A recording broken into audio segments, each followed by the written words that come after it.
Cancer Healer Center, a new beginning. मुख्यमंत्री कार्यालयाला बॉम्बने उडवण्याची धमकी, मुख्यमंत्री फडणवीसांवर देखील हल्ला करणार असल्याचा धमकीमध्ये उल्लेख. इतिहास अभ्यासक इंद्रजित सावंत यांना पुन्हा धमकी, सावंत थोड्याच दिवसांचे पाहुणे घरी जाऊन मारू. सोशल मीडियावर केशव वैद्य नामक व्यक्तीच्या अकाउंटवरून धमकीचा मेसेज.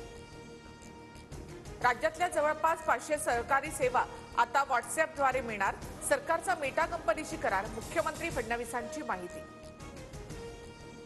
पुणे अत्याचार प्रकरणात लवकरच घटनेचा पर्दाफाश होईल, संपूर्ण घटनाक्रम पोलिसांकडून समजावून घेतला, आरोपी गाडीला अटक केल्यानंतर मुख्यमंत्री फडणवीसांची प्रतिक्रिया.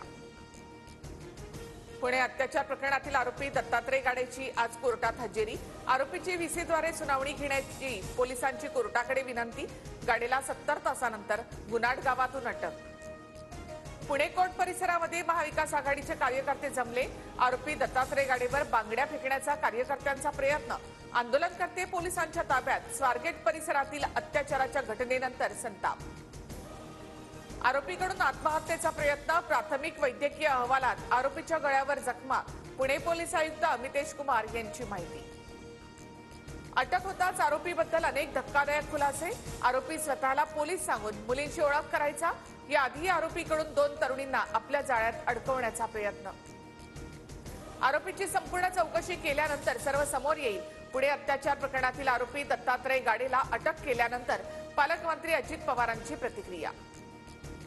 संवेदनशील प्रकरणामध्ये काळजीपूर्वक बोला, मुख्यमंत्री फडणवीसांचा मंत्र्यांना सल्ला, तर योगेश कदमांचं बोलणं वेगळ्या पद्धतीने घेतलं गेलं, फडणवीसांची प्रतिक्रिया.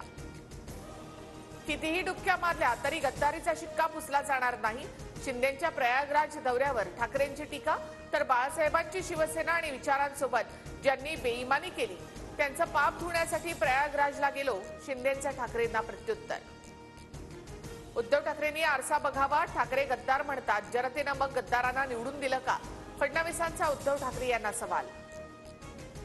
उद्धव ठाकरेंनी योगेश कदमांना संपवण्याचा प्रयत्न केला, ठाकरेंना उद्ध्वस्त केल्याशिवाय राहणार नाही, ठाकरेंवर गंभीर आरोप करत रामदास कदमांचा इशारा. गृहराज्यमंत्री म्हणजे दिव्यच, पुणे अत्याचार प्रकरणावरील योगेश कदमांच्या वक्तव्यानंतर संजय राऊतांची टीका, तर कदमांना असं वक्तव्य करताना लाज वाटायला हवी, आव्हाडही संतापली. सीएसएमटी स्थानकातील फलाट विस्तारीकरणासाठी आज आणि उद्या रात्रकालीन ब्लॉक, सीएसएमटी ते भायखळा दरम्यान आज 5 तास तर उद्या 10 तासांचा रात्रकालीन ब्लॉक असेल. उत्तराखंडामध्ये हिमकडा कोसळून 57 मजूर दबल्याची भीती, चमोलीमधील दुर्घटनेत रस्तेकाम करणाऱ्या 16 मजुरांचा rescue. Cancer Healer Center, a new beginning.